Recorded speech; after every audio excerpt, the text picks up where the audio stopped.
pros increasingly calling out the intellectual dishonesty of Democrats like Senator Kamala Harris. She was cheering on socialist Alexandria Cortez on the show The View and her push to increase taxes to 70% on the top bracket. Watch.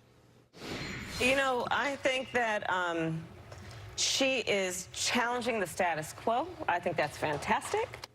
Okay, Kamala Harris's California voters would see nearly 90% effective tax rates. And the dishonesty is this: if you want a Euro-style welfare system like socialists want, you need a Euro-style soaking of the middle class to pay for it. Everybody who studied the tax system in the U.S. and in Europe say that. That means the riots happening in France, the fear is it could happen here, France, in its 9th straight week of protests. What started there? Fuel taxes on the middle and lower classes. That got them out on the streets. Now they're threatening to make a run on the banks there. Let's bring in Nile Gardiner. He's with the Heritage Center's Margaret Thatcher Center for Freedom. He's a director there. Nile, did we get that right? What's your take?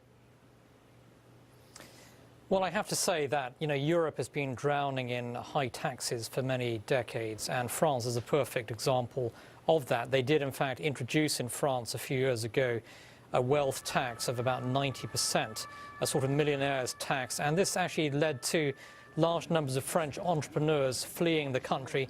Many of them actually went to Great Britain, where the tax rates are far lower.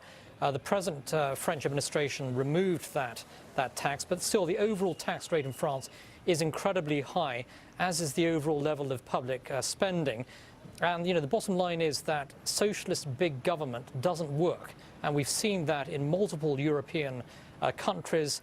And we have, over the course of many years in France, seen literally hundreds of thousands of France's best and brightest people fleeing the country as economic refugees, moving primarily to the United Kingdom, but also going to lower tax countries such as Switzerland, for example. So, socialism has been absolutely poisonous and deadly in Europe. You don't want socialism here in the United States. Is that your fear that when you listen and you watch what D.C. is now talking about? I mean, here's the thing.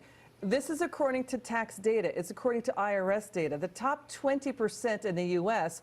already pay for nearly 90% of all federal income tax revenues. So these policies they want would hit the middle class. You can't get blood from a stone, Nile. Does it concern you when you hear the rhetoric coming out of the Democrats now? Yeah, I think that any kind of call for a socialist style of government in the United States is absolutely disastrous. And socialist policies in Europe have been extremely damaging. And there's a reason why the United States has been far more successful than Europe as a whole in terms of economic growth and job creation, for example. It's because of lower taxes here in the United States. It's because of free market policies.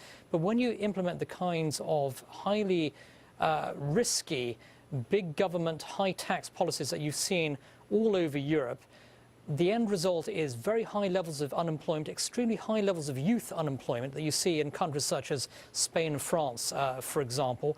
You see an anti-entrepreneurial culture in existence, and at the end of the day, basically people lose out and people decide to move elsewhere. Or they riot, so or they go to the streets and riot. Yeah, or you see riots on the streets of French cities. And so, socialism really means the death of economic freedom and economic liberty, and it would be hugely damaging for the United States to implement these kinds of European-style policies. Big wake-up call needed, and Nile Gardiner giving it to the Democrats in D.C. now. Thank you, Nile Gardiner. Come back soon. Thank you very Coming up, much. the border fight.